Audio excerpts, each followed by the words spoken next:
Un feliz sábado para todos. Qué bonito es estar en la casa de Dios, en el día de Dios, acompañados de los hijos de Dios. Amén.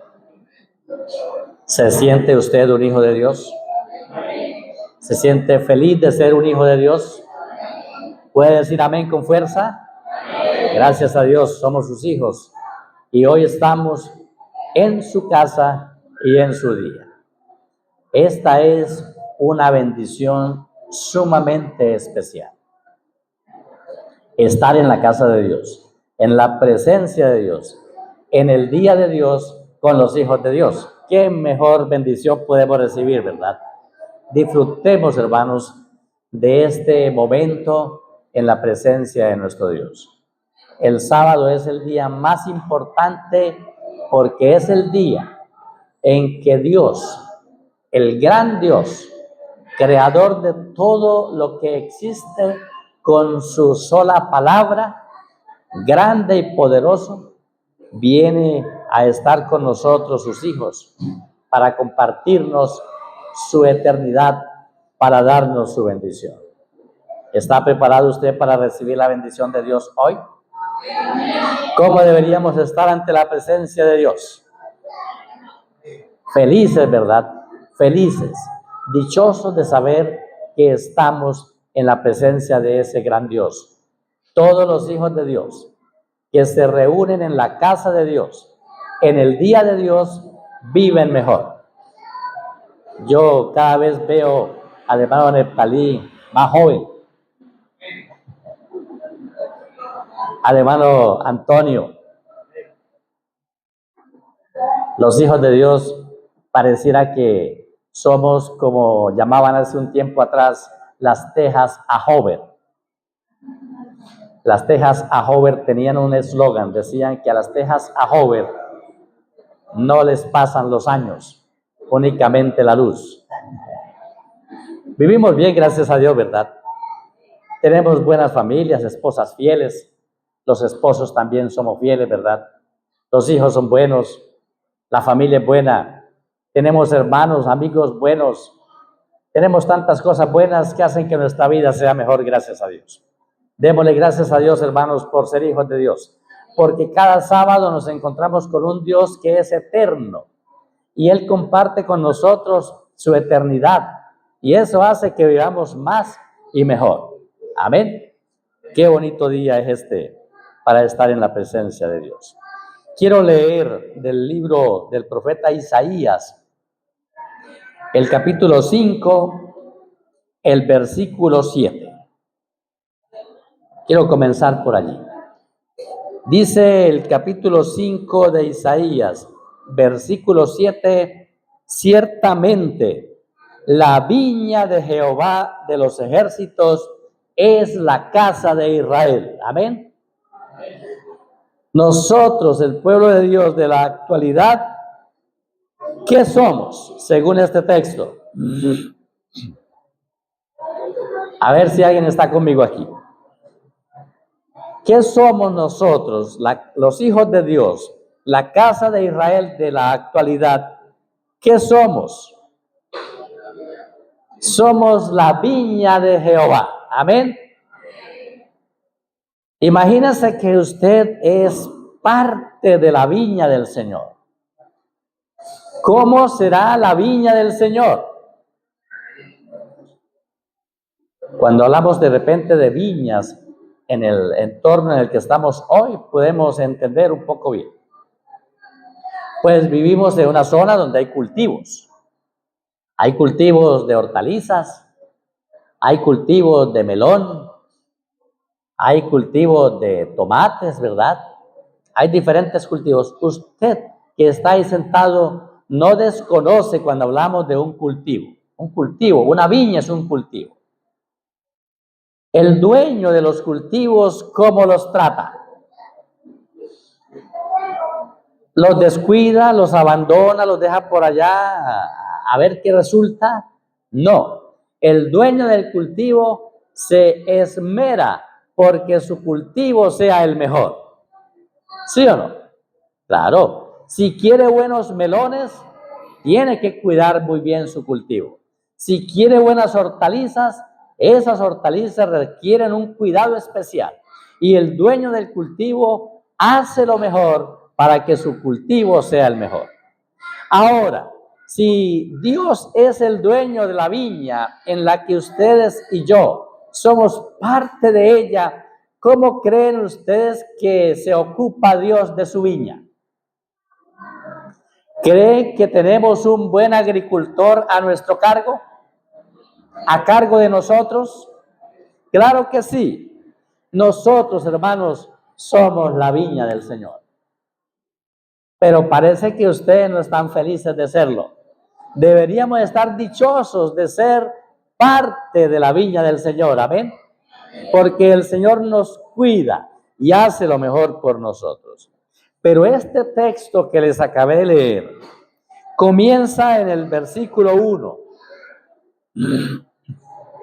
diciendo de la siguiente manera: ahora cantaré por mi amado, el cantar de mi amado a su viña. El agricultor va a cantar una canción. ¿Quién es el agricultor? ¿Quién es el dueño de la viña?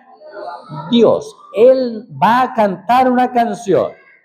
La canción dice: tenía mi amado una viña en una ladera fértil. ¿Dónde estaba la viña del Señor? En una ladera fértil. Cuando he tenido la oportunidad de ir por los lados de Málaga y luego pasar por la carretera que va hacia Bogotá, uno puede observar después de Málaga esas laderas que están como dice el término, a los lados. Unas laderas como, hermano Antonio, fértiles, ¿verdad? Esas laderas que se ven por los lados de Málaga, Enciso y sus alrededores, son unas laderas fértiles. Se ve el terreno bueno, se ve que son laderas productivas. La canción del amado dice que él tenía una viña en una ladera fértil. La había cercado y despedregado. Esa viña estaba un poco mal acondicionada, pero el que estaba encargado de ella se ocupó de arreglarla, colocarle una cerca y despedregarla. Y plantado de vides que, como dice su Biblia, vides escogidas. Es decir, seleccionó las mejores plantas para colocarlas allí en la viña. Había edificado en medio de ella una torre y había hecho también en ella un lagar y esperaba que diera ¿qué? Que diera uvas. Si ustedes se fijan, aquí el texto muestra a un agricultor preocupado por hacer de su viña la mejor. Parece que agotó todos los esfuerzos para que su viña fuera la mejor y produjera ¿qué? Uvas, porque él hizo su mejor esfuerzo, pero en la canción de la viña dice que él esperaba que diera uvas, pero dio uvas silvestres. Las uvas silvestres, ¿ustedes las han probado? ¿Han probado las uvas silvestres? Estoy seguro que no las han probado, porque las uvas silvestres no son para qué, no son para comer, no sirven para comer. Esto seguramente creó una profunda decepción en el cultivador que esperaba de su viña uvas buenas y dio uvas silvestres. Ahora el cultivador se hace una pregunta: ¿qué más se podía hacer a mi viña que yo no haya hecho en ella? El cultivador por su viña hizo lo mejor y se pregunta, ¿qué más podía hacerse? ¿Cómo esperando yo que diese uvas ha dado uvas silvestres?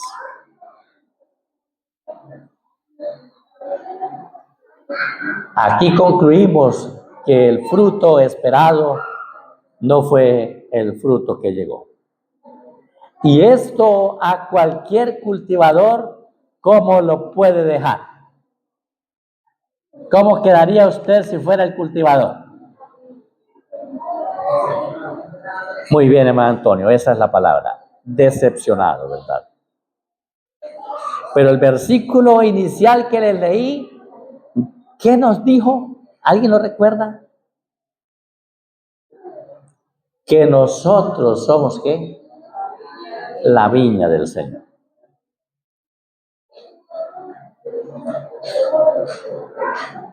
Nosotros, ustedes y yo, somos considerados por la palabra de Dios la viña del Señor.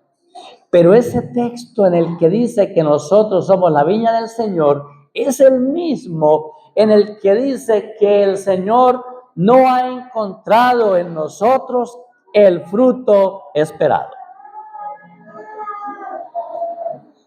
Y si concluimos que el agricultor se sintió decepcionado al ver que su viña no produjo lo que esperaba, podemos entender que quizá nuestro Dios no ha estado muy contento con los resultados que nosotros hemos estado dando. Y quizá al hacer un análisis profundo de nuestra propia vida hoy, después de 5 años de estar en los caminos de Dios, siendo parte de la viña del Señor, después de 20 años tal vez, quizá algunos 50 años después de estar en la viña del Señor, y al hacer un análisis profundo, se encuentra con que está dando uvas, ¿qué? Uvas silvestres. ¿Cómo creen ustedes que están las cosas así? Las cosas así diríamos que están mal. Porque no estamos siendo lo que Dios espera que seamos. Y quiero leerles un versículo, un texto más, que está en el libro del profeta Jeremías.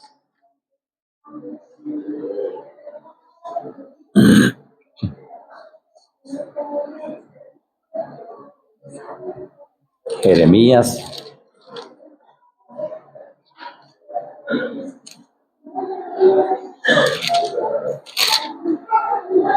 capítulo 9. Versículo 23 dice, así dijo Jehová, no se alabe el sabio en su sabiduría, ni en su valentía se alabe el valiente, ni el rico se alabe en sus riquezas. Y usted puede preguntarse aquí, si el sabio no se alaba, no se ufana de su sabiduría, ni el valiente de su valentía, ni el rico de sus riquezas, entonces ¿de qué se va a alabar? Si no es de lo que mayor cree que tiene. Pero el texto termina diciendo el versículo siguiente, mas alábese en esto el que se hubiere de alabar, en entenderme y qué más, y conocerme, dice el Señor. Mis hermanos, existen hoy día estadísticas que muestran que los cristianos de mucho tiempo en las iglesias no han logrado entender por qué están en ellas. Y muchos de ellos están solo porque se han acostumbrado, han hecho de esta una práctica recurrente. Quizá ustedes recuerdan la ilustración aquella de la señora, la abuelita que asistía a la iglesia sábado tras sábado de manera muy juiciosa. Y siempre la acompañaba su perrito. Ella llegaba y se sentaba en su silla de siempre y el perrito se sentaba debajo de la silla. Allí estaba el perrito al lado de su ama. Los años pasaron.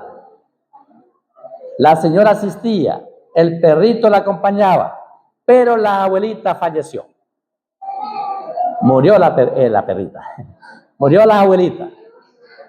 Pero a los 8 días en la mañana, el perrito estaba en el mismo puesto, sentadito a la hora del programa. ¿Qué creen ustedes que aprendía el perrito? ¿Cuánto de lo que en la iglesia se enseñaba el perrito iba a practicar? ¿Cuánto? Nada, ¿verdad? Pero él seguía ahí.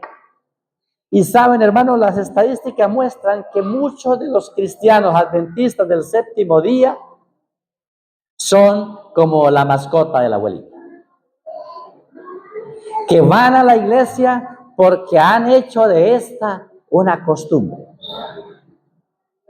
Pero en su vida, en su práctica cotidiana, no han logrado ser lo que ellos saben que deben ser. Y entonces se encuentran en un conflicto emocional, psicológico, en el que lo que hacen no concuerda con lo que conocen. Y es que ser cristiano en teoría es muy atractivo y es fácil. Reunirnos aquí con los hermanos, estar aquí juntos, como dice el Salmo, en armonía, es agradable, es fácil. Pero a los cristianos se les presenta mucha dificultad en practicar lo que aprenden. Y entonces ese conocimiento no logra ser llevado a la práctica. Y esta situación produce que pasan los años y el cristiano sigue produciendo uvas ¿qué? Silvestres. Porque cuando está en la viña del Señor, cuando está en la iglesia, el hermano es muy bueno, el hermano es muy bien hablado, es muy atento, es muy amable. Pero cuando sale de la iglesia, pareciera que le colocaran un traje diferente a la salida, y entonces en la casa, en el vecindario, en el lugar de trabajo, en la universidad, es una persona completamente diferente. Y jovencitas que usted ve en la iglesia muy bien bonitas, bien vestidas para el Señor, luego las ven en la calle vestidas de otra manera. La forma en que se habla cuando estamos en la viña del Señor es muy distinta a como hablamos en la casa. Y hablamos a veces afuera, usamos expresiones que jamás usaríamos ¿dónde? En la iglesia. Esa dicotomía, se llama así, hace que los cristianos entonces están realmente en un conflicto permanente.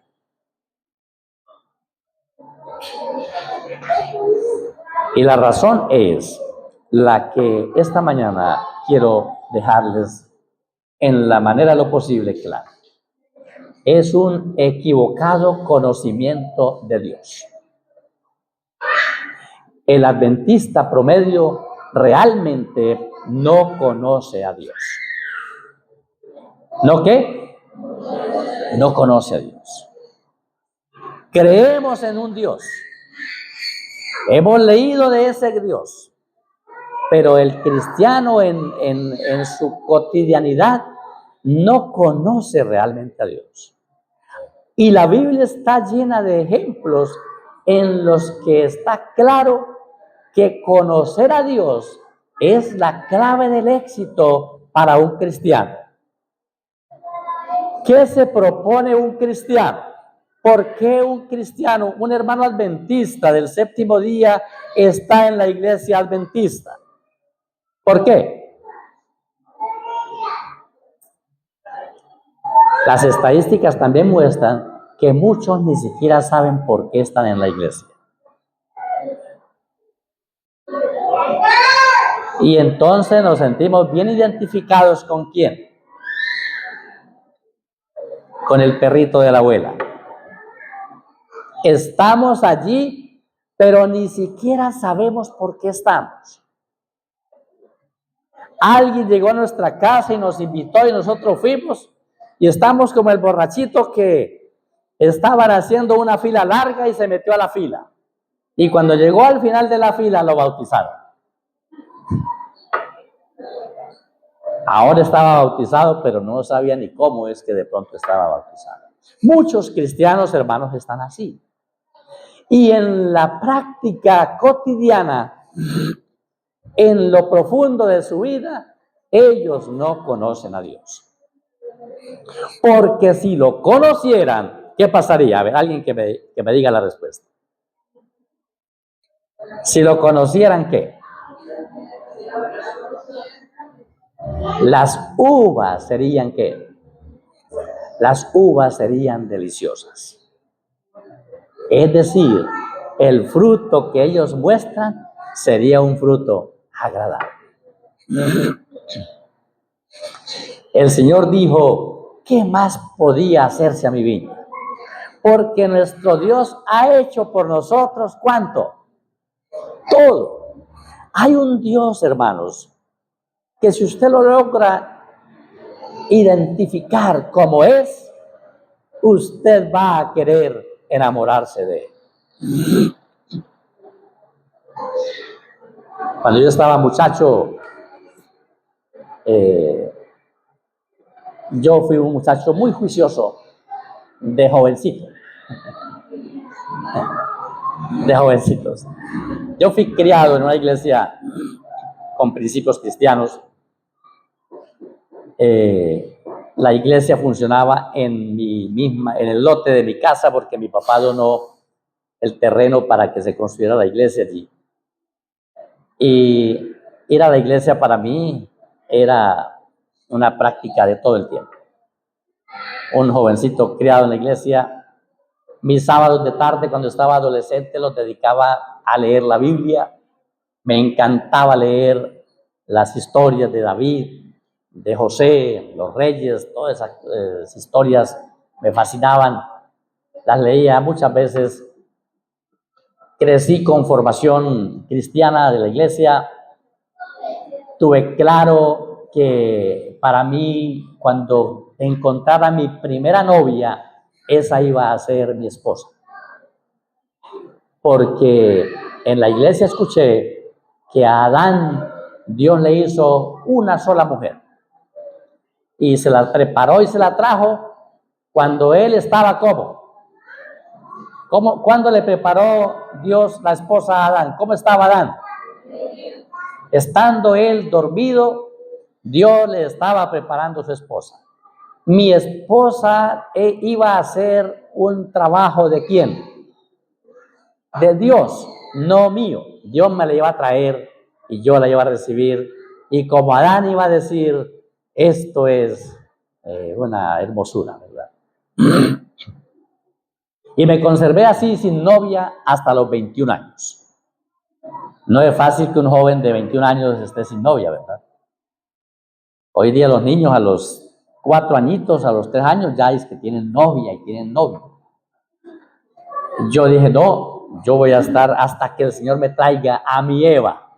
Cuando aparezca, yo la voy a identificar. Y un sábado estaba yo en la iglesia central sentado allá. Miré en la congregación y yo dije, yo no sé si esto es un ángel o un demonio, pero esto es una cosa del otro mundo, esto no era de por acá.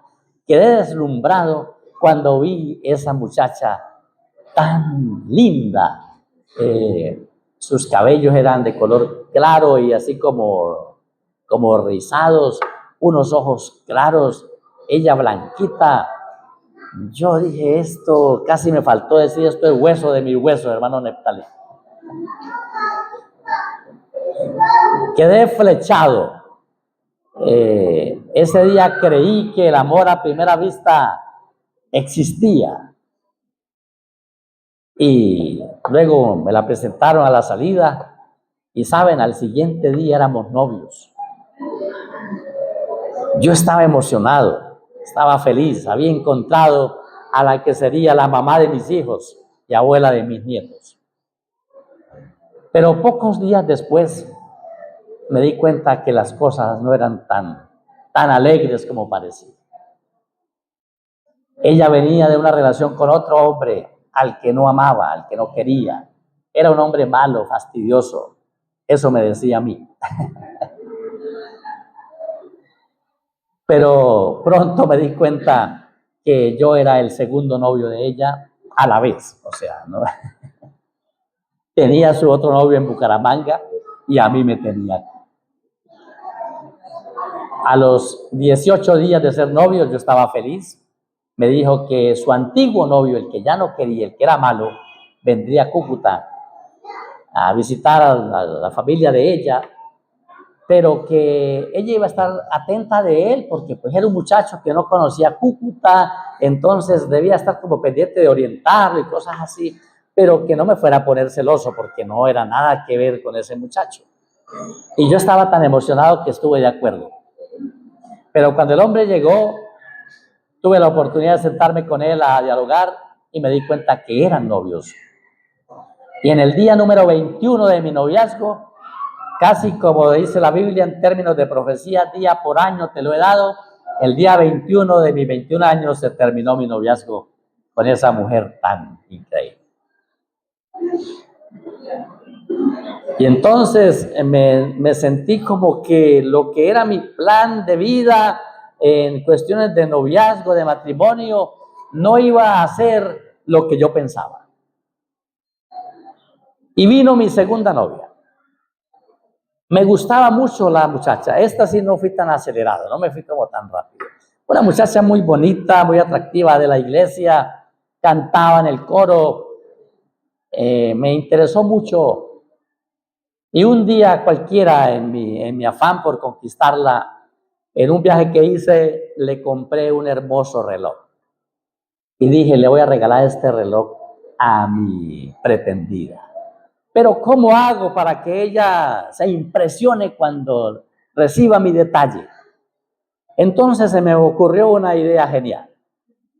Al lado de mi casa, los vecinos tenían una mata de coco. Fui a donde los vecinos y le dije, doña Ignacia, que así se llamaba la abuela, regáleme un coco. Ella me regaló el coco, lo bajé, lo pelé yo mismo, le quité la cáscara. Luego, como pude, lo quebré sin desarmarlo. Lo vencí, diríamos, quedó vencido, quedó abierto, pero no desarmado. Y lo abrí como pude y le metí adentro el reloj. De manera que el coco estaba entero y con el reloj adentro. Y me fui donde mi amiga y le dije, mire, te regalo este coco. Ella agarró su coco y entró a su casa. Yo me fui para la mía. Como 3 días después, volví a recoger los resultados de mi invento. Yo dije, ella va a salir emocionada, me va a dar un helado de coco, o mínimo me da con el reloj por el coco. Llegué, toqué la puerta y ella salió con el reloj en la mano, pero no puesto, sino así en la mano. Y me dijo, ¿sabe qué? Llévese su reloj, yo no necesito nada suyo.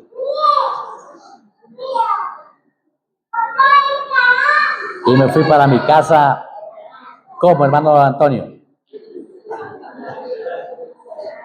Me fui, hermanos, como el agricultor de la viña. Me fui decepcionado. Y yo trabajé mucho por esa muchacha, muchas cosas hice, al punto que podría decir, como dice el Señor en su palabra, ¿qué más podría hacer yo por mi viña? Pero había una razón por la que esa muchacha no quería algo conmigo. ¿Cuál creen que era?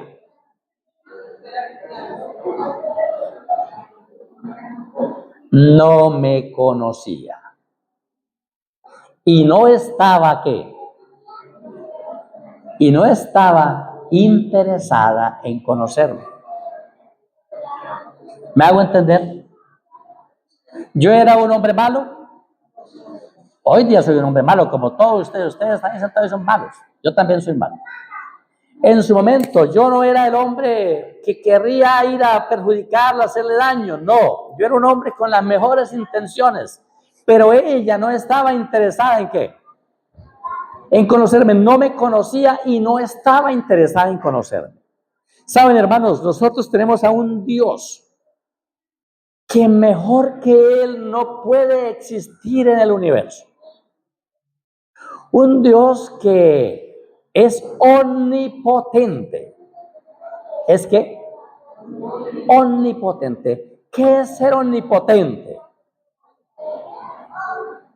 Aquí el hermano Neptalí sabe de carpintería, también el hermano Pedro sabe de carpintería, de pintura. El hermano Antonio sabe de agricultura y él prepara, ustedes quizás las conocen, unas deliciosas alegrías.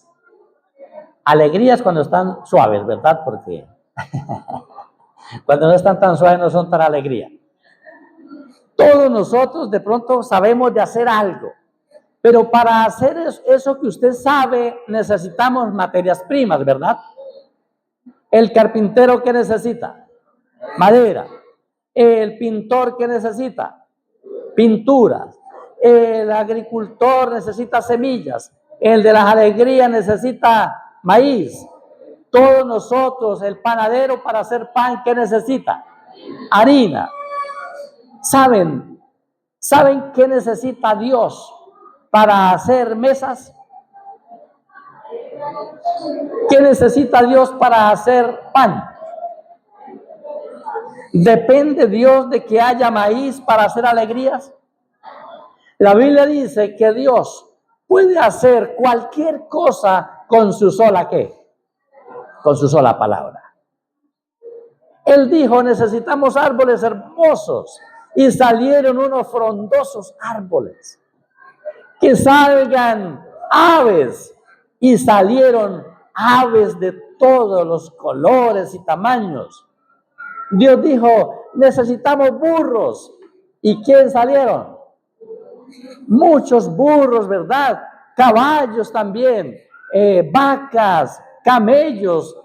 Bueno, todo lo que existe, dice la Biblia, que Dios lo hizo y que necesitó. Solo su palabra. ¿Creen ustedes que es poderoso Dios?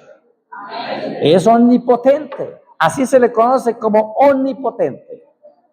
Pero ese Dios que es tan omnipotente pudo haber dicho que salga también un hombre. ¿Y qué hubiese pasado? Hubiese salido el hombre. Pero ese Dios, hermanos, que es tan poderoso, también es un Dios que dice, voy a hacer un hombre. Pero lo voy a hacer ¿cómo? Lo voy a hacer de barro. Entonces, ese Dios, no sé si usted se imagina, a ese Dios tan omnipotente, ahora untado ¿de qué? De barro, mezclando tierra con agua, haciendo lodo y haciendo una figura allí, acomodándole sus detalles, porque es un Dios que así como es tan grande y tan poderoso, también puede acercarse a nosotros, a alguien, cuando sea necesario. Y así como es de grande y poderoso, también está dispuesto a ser ese Dios que se acerca, que se hace cercano para atendernos a nosotros cuando tenemos alguna necesidad. Y ha estado al lado de nosotros, al lado suyo y mío, ¿durante cuánto tiempo? Toda nuestra vida. ¿Cuántas veces Dios ha estado al lado nuestro, ayudándonos, protegiéndonos? Y si solamente lo juzgamos por esto, proveyendo lo que ustedes y yo necesitamos. Un Dios que nos ama no solo de palabra. Un Dios que cuando se necesitó demostrar su amor, lo hizo de la manera que nadie jamás lo haría. Dio su propia vida para morir en la cruz por nosotros. La Biblia dice que cuando vino el cumplimiento del tiempo, Dios envió a su Hijo. Envió a Jesús. ¿Jesús es Dios? ¿Sí o no? Hermanos, para nosotros está claro que Jesús es Dios. Pero estuvo dispuesto a venir. La Biblia dice el apóstol Pablo que Jesús, siendo Dios, no estimó el ser igual a Dios como algo a que aferrarse, sino que se despojó de esa condición de Dios para hacerse humano como nosotros. Saben, quizás se los he dicho en otra ocasión, pero yo se los recuerdo. Elena de White dice que en Jesús Dios nos dio lo mejor que el cielo tenía. Lo mejor que el cielo tiene se llama ¿cómo? ¿Cómo se llama? Jesús. Nuestro Señor Jesucristo es lo mejor que existe en el universo. Pero Dios nos lo dio. Y estuvo Él dispuesto a venir a un mundo lleno de ¿qué? Lleno de maldad, lleno de pecado. Dice también el espíritu de profecía que en la época en que Jesús vino a este mundo ha sido la peor época que la humanidad ha vivido. Porque los hombres que habían sido creados como a imagen y semejanza de Dios, habían perdido la semejanza de Dios y se habían convertido en casi demonios. El diablo había logrado llevar a la humanidad a una condición tan mala que ya la imagen de Dios había desaparecido de sus rostros. Y se habían transformado ¿en qué? En casi demonios. Por eso ustedes revisan los registros bíblicos y en la época de Jesús salían tantos endemoniados. Porque el diablo se había posesionado de ellos. Si a usted lo invitaran a ir a un lugar en el que la gente está parecida o todos son casi demonios, ¿usted quisiera ir allá? Si a usted le dicen que hay un sector donde toda la gente son casi demonios, o sea, esos casi demonios, ¿le gustaría visitar ese lugar? ¿Vivir allá unos cuantos días? Ni siquiera usted, que vive en unas condiciones que no se le parecen, pero en nada a las que tenía ¿quién? ¿Quién? Cristo Jesús en el cielo. Lo mejor que el cielo, no sé cómo lograr que ustedes dimensionen lo que les estoy diciendo. Jesús en el cielo es lo mejor que existe. ¿Qué necesita Jesús? Todo está a la orden. Ángeles, querubines, serafines, todos en el cielo están a la orden de lo que Jesús quiera, porque es lo mejor que el cielo tiene. Y Él dice, estoy invitado a ir a un lugar donde las personas son casi demonios. Si usted fuera Jesús, no hubiera ido, porque me acaban de decir que no irían a un lugar así. Pero Jesús dijo, esas personas son mis amigos y debo ir a ayudarlos. Y estuvo dispuesto. La Biblia dice que no tomó el ser igual a Dios como algo a que aferrarse, sino que se despojó y dijo, me voy para allá. ¿Cuál de los palacios de este mundo hubiese sido digno de recibir a Jesús? A ver, menciónenme alguno. ¿Cuál? Bueno, digamos, en esa época de pronto no habían palacios tan hermosos, lo sabía. De los actuales, ¿en cuál de los palacios de la actualidad? El de Rusia, el de Estados Unidos, el de China, ¿Cuál de los palacios el de Francia, cuál creen ustedes que sería digno para recibir a Jesús? ¿Cuál? Cualquiera, el mejor de ellos pudiese ser considerado, no sé si me entienden el término, un chiquero. ¿Saben qué es un chiquero? Un basurero. Cualquiera de esos palacios hermosos que el mundo tiene son un basurero comparados con lo que es el cielo para Jesús. El palacio del rey Herodes era una posilga para recibir a Jesús, pero ni siquiera en él fue recibido. Ustedes saben dónde nació nuestro Salvador. No hubo al menos un hospedaje de los más económicos. Le tocó nacer allí en medio de un estado. Todo para decirnos a nosotros, la palabra de Dios, cuánto nos ama el Señor. El Señor, mis hermanos, nos ama con un amor más grande que el que usted siente por sus hijos. Y nosotros nos resistimos, hermanos, a reconocer y a entender el amor que Dios nos tiene. Esto, hermanos, no está bien. Saben, las estadísticas dicen que los seres humanos pasan alrededor de 7 horas al día ocupados en el teléfono, en el computador o en la televisión. 7 horas al día ocupados de las redes sociales, de los programas de televisión o asuntos que les interesan en las pantallas. Eso muestra que las personas tienen tiempo para ocuparse de conocer a Dios. ¿Qué creen ustedes? ¿Habrá tiempo o no habrá tiempo? ¿Sí o no? Tiempo sí hay, porque usan 7 horas en las pantallas, en el televisor, en el computador, en el teléfono. 7 horas. Tiempo sí hay.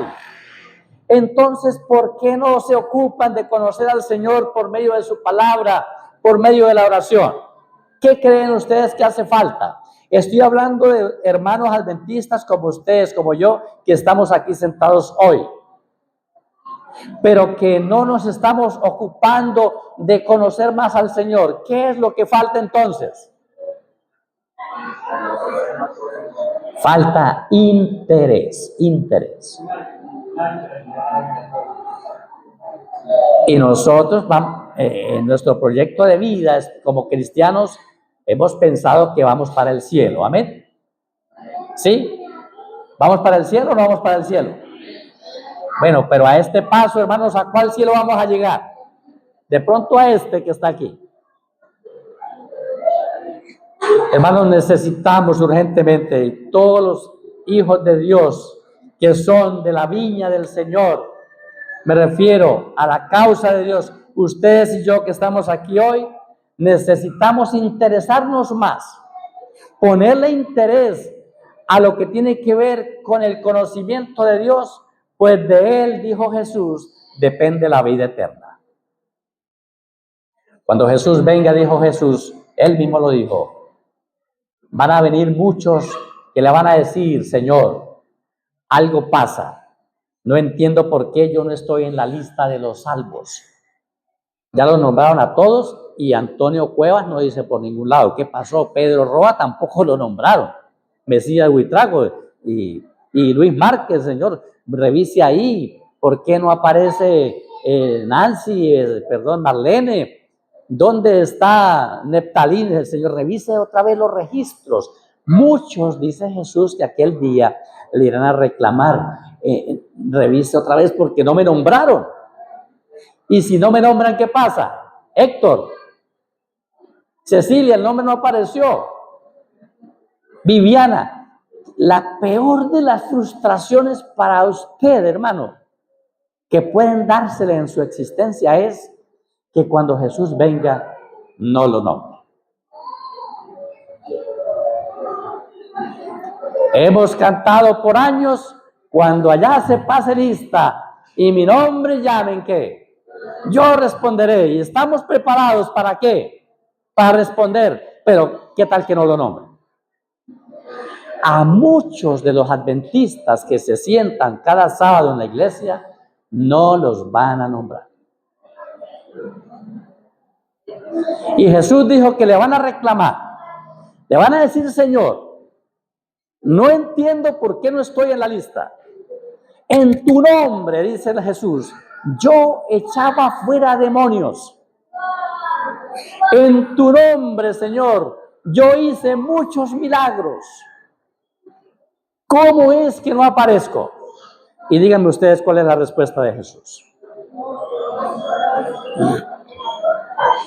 Mi Biblia dice que Jesús les dirá: no los conozco, apártense de mí, hacedores de maldad. Hermanos que estaban en la iglesia ayudando al momento infantil, contando la historia, trayendo los diezmos y las ofrendas. Vamos en la tarde a visitar amigos y a hacer obra misionera. Y Jesús les dice: ¿hacedores de qué? De maldad. No se van a perder personas que hoy están asesinando, que están robando, que están haciendo cosas malas. Se van a perder. En ese texto Jesús dice que se van a perder personas que están haciendo cosas a su parecer buenas, pero se han descuidado de lo que es realmente importante, que es, como dijo el profeta Jeremías: el rico no se alaba en ser rico, el misionero no se alaba en dar estudios bíblicos, el que trae diezmos no sé, ay, yo traje diezmos. No, alábese a alguien si se quiere alabar, si quiere sentirse grande, dice Jesús, siéntase grande en conocerme.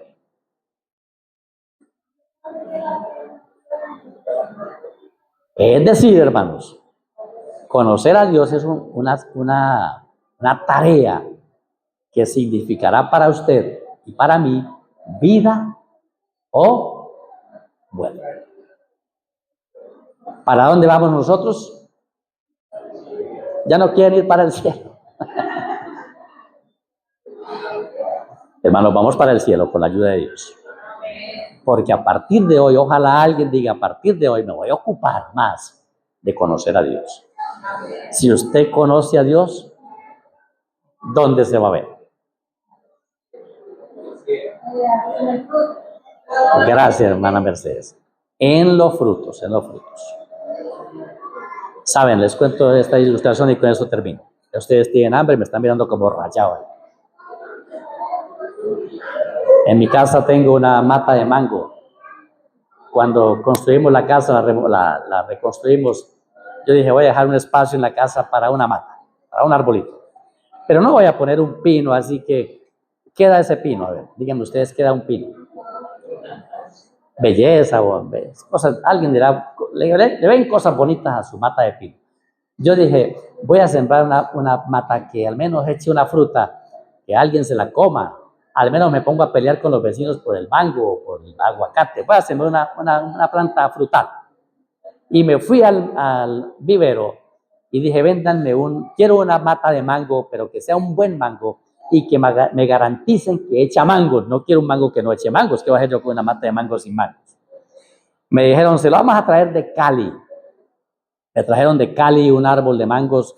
Estaba como de este tamaño así más o menos. Y tenía como 5,000 manguitos ya.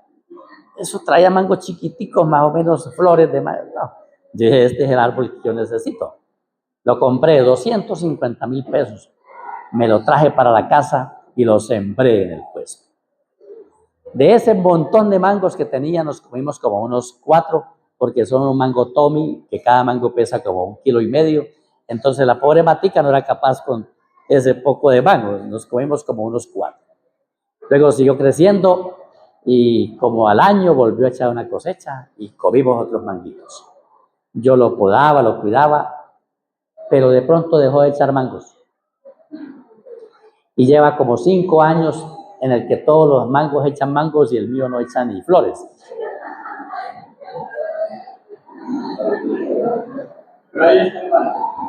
Entonces fui, he consultado, le he echado lo que me dicen, nutrientes, cosas, y nada, no echa mangos. En la iglesia un día una hermana me dijo a la salida: hermano, si usted quiere que su mango eche una buena cosecha, haga lo que hice yo. Yo puse a mis hijos a que orinaran el mango, pero el mango mío está en el porche. ¿Cómo hago para poner a mis hijos a que orinen Hasta pensé en ponerlos a orinar en un pote y echarle los... Ella me dijo, y no se imagina qué mango más delicioso. Yo dije, sabrán a orines, dije yo. No le he echado los orines. El pastor y una hermana en la iglesia me dijeron, si usted quiere que el mango eche mangos, castíguelo. Y dije, castigarlo. Dijo, sí, agarra y dele correa. Dele mucha correa. Estoy pensando en darle correa al mango. A ver si... Pero hace un año más o menos le dije a mi esposa, mi amor, sí, voy a podarlo esta vez y le voy a dar la oportunidad. Si no echa mangos, lo voy a arrancar. Pero es un mango tan frondoso, la sombra que le genera la casa es tan fresca. O sea, esa casa en este momento sin el mango, no me la imagino. Pero si no echa mangos, creo que lo voy a arrancar. Después les cuento qué pasó. Pero hermanos, yo me siento en la condición que Dios está con ustedes. Ha hecho por ustedes y por mí tantas cosas nuestro Dios. ¿Y qué espera Él? ¿Qué espera Él? Que seamos los hijos de Dios, que Él quiere que seamos. Aquí en la iglesia, en la casa y en el lugar donde nos encontremos. Que si usted se encuentra al hermano Crisóstomo en el mercado, sea el mismo Crisóstomo que está aquí en la iglesia. Que los nietos de la hermana María Balbina se sientan felices de esa abuela, ¿verdad? Yo he dicho, no está bien que usted llegue a su casa y la gata cuando lo ve se esconde.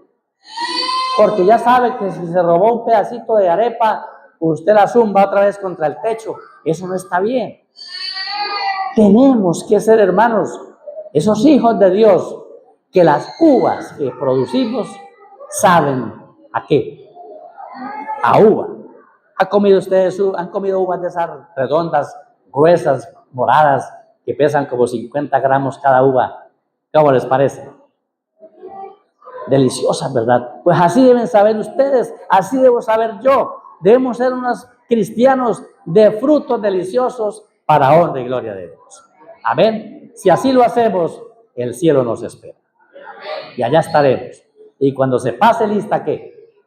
Nos van a nombrar. Espero que ese día todos estemos allí. Qué emocionante será reunirnos, no sé, por aquí en Santa Bárbara, donde estemos, abrazarnos todos y pendientes a ver a quién nos nombran. Al que no nombren, pobrecito, ¿verdad? Los que nombren, el Señor nos llevará al reino de los cielos y viviremos para siempre con Él. Yo quiero terminar esta mañana haciendo una oración. Y quiero orar por aquel hermano que ha entendido hoy en la palabra del Señor que nos ha sido dada, que necesitamos ocuparnos más de conocer al Señor, ese Dios que nos ama, ese Dios que está ahí, que lucha por ustedes. El diablo los ha escogido a ustedes, le dijo Jesús a Pedro, para zarandearlos como a trigo. Y a ustedes y a mí el diablo busca zarandearnos. Por eso nos va como nos va. Nos salimos de una y nos metemos en otra. El diablo quiere llevarnos de tanda en tanda. Pero Dios está dispuesto a salvarnos y a llevarnos a vivir con Él. Alguien quiere esta mañana decirle al Señor, Señor, yo soy esa persona que quiera a partir de hoy ocuparse más del conocimiento de ti y quiero prepararme para el reino de los cielos. ¿Hay alguien aquí hoy? Yo no estoy llamando a nadie para bautizarse, hablo con todos los que están aquí sentados. Si usted escuchó la voz de Dios esta mañana, vamos a orar, vamos a pedirle a Dios que haga con nosotros lo que Él siempre ha querido hacer. Hombres y mujeres de bien que sean una bendición para Dios. Vamos a orar. Amado Padre que estás en el cielo, por tu palabra nos has dicho en esta mañana, ¿qué más podía yo hacerle a mi viña? Señor, somos tu viña, somos tus hijos. Hemos estado en tu causa durante tanto tiempo, unos más, otros menos, pero nos hemos tomado de tu mano para avanzar en esta lucha, Padre, que esperamos termine en el reino de los cielos. El camino no es fácil, Señor.